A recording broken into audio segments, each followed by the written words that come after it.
యేసుక్రీస్తు వారి నామంలో మీ అందరికీ కూడా నా శుభాద వందనాలు చెల్లించుకుంటున్నాను. క్రీస్తు సువార్త వాక్యం వింటున్న వారికి, చూస్తున్న వారికి, మీ అందరికీ కూడా యేసుక్రీస్తు వారి నామంలో మీ అందరికీ నా వందనాలు చెల్లించుకుంటున్నాను.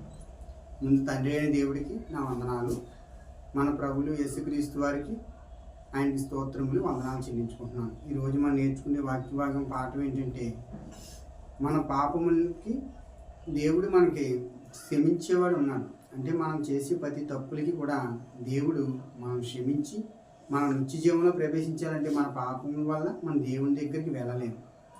ఎందుకంటే పాత నిబంధన భక్తులు అందరూ కూడా వారి పాపముల వల్ల వాళ్ళు దేవుణ్ణి వెతకలేకపోయారు. కానీ క్రీస్తునందు ఉన్న వారికి ఏ శిక్ష లేదంటున్నాడు.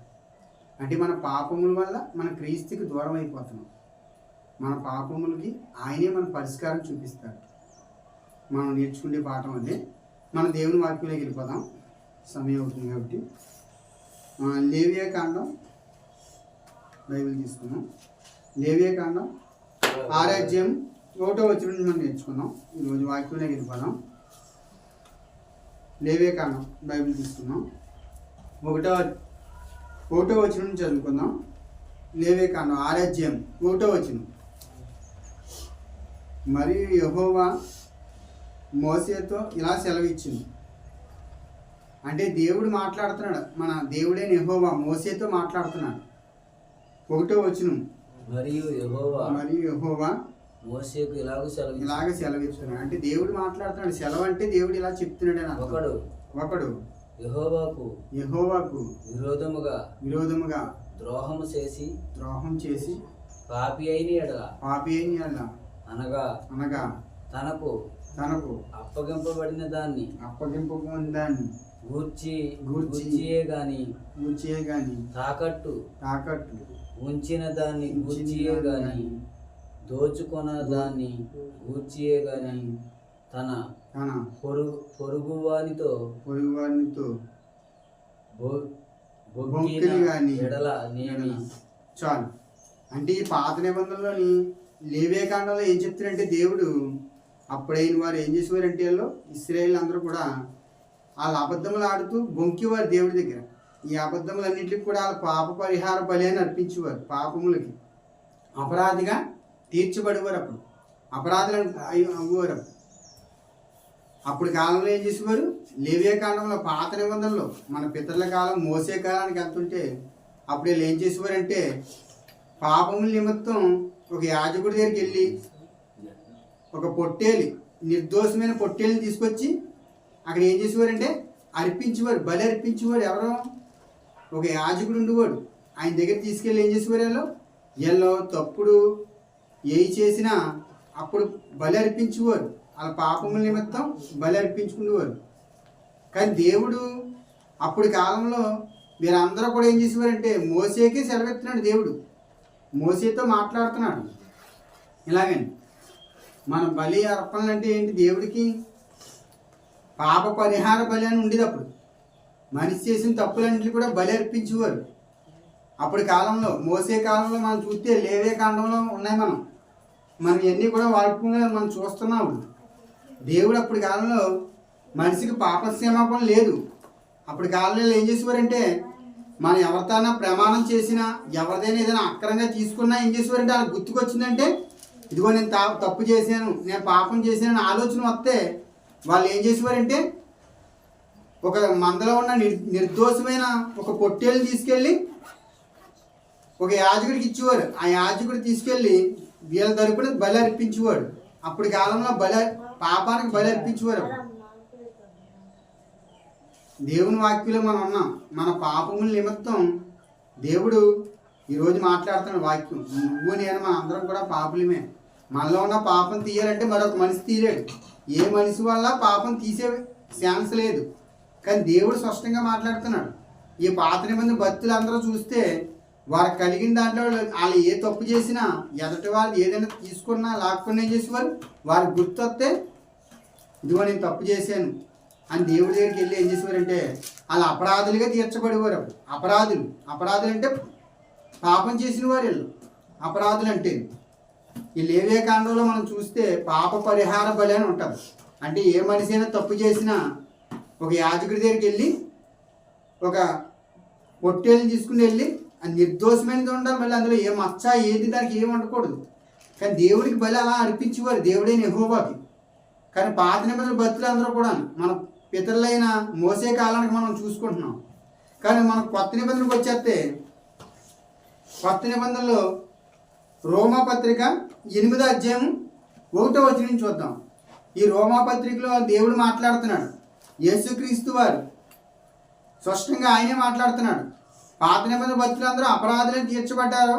వారి పాప పరిహార బలి, సమాధానం బలి ఎన్ని బలులు అర్పించి వారు తప్పులు చేస్తే, కానీ యేసుక్రీస్తు వారు భూమి మీదకి మానవుడిగా వచ్చాడు, మానవ అవతారం ఎత్తాడు.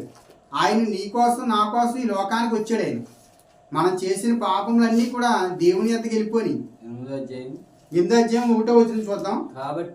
కాబట్టి ఇప్పుడు క్రీస్తునందున్న వారికి ఏ శిక్ష లేదు.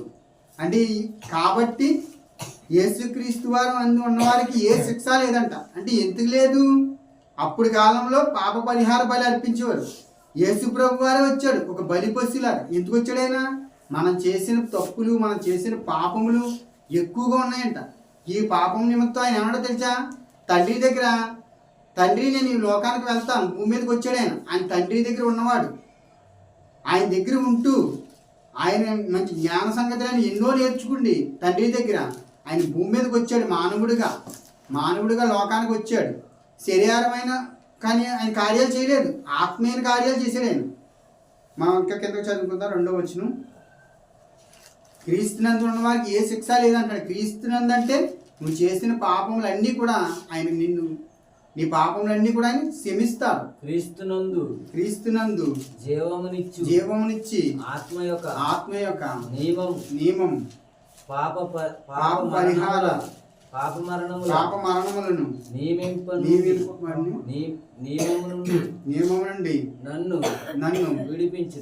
అంటే పాప మరణములు అంటే పాపముల నుంచి నేను విడిపిస్తానంటున్నాడు దేవుడు. ఎవరైనా విడిపించగలరా? నిన్ను ఏదైనా కష్టం నుండి విడిపిస్తారేమో, కానీ నీ పాపముల నుంచి విడిపించే వారి భూమి మీద అవ్వడం లేదు. ఏ మనిషి విడిపించలేడు, ఎవరి వల్ల అవ్వదు.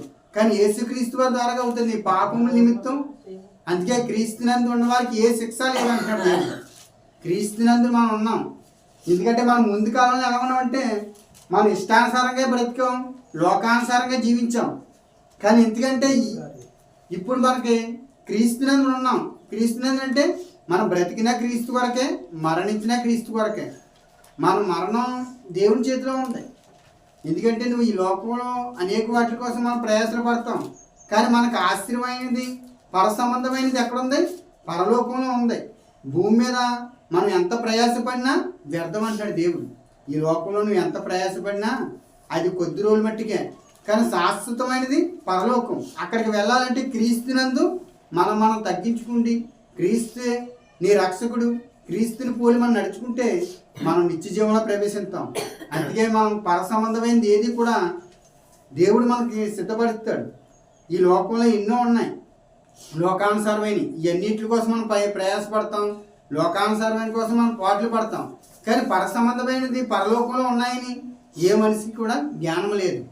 అందుకే లోకం అంతా కూడా ఎలాగుందంటే పాపముని ఎక్కువ ఎలుబడి చేస్తుంది. పాపానికి దగ్గరగా మనుషులు బతుకుతున్నారు తప్ప దేవునికి దగ్గరగా బతికేవాడు ఒక్కడో లేడు.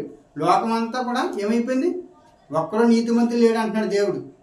అందరూ పాపం చేసి దేవుడిచ్చిన అనుగ్రహాన్ని పోగొట్టుకుంటున్నారు. కానీ మన పాపముల నిమిత్తం మనం చివరిగా చదువుకుందాం.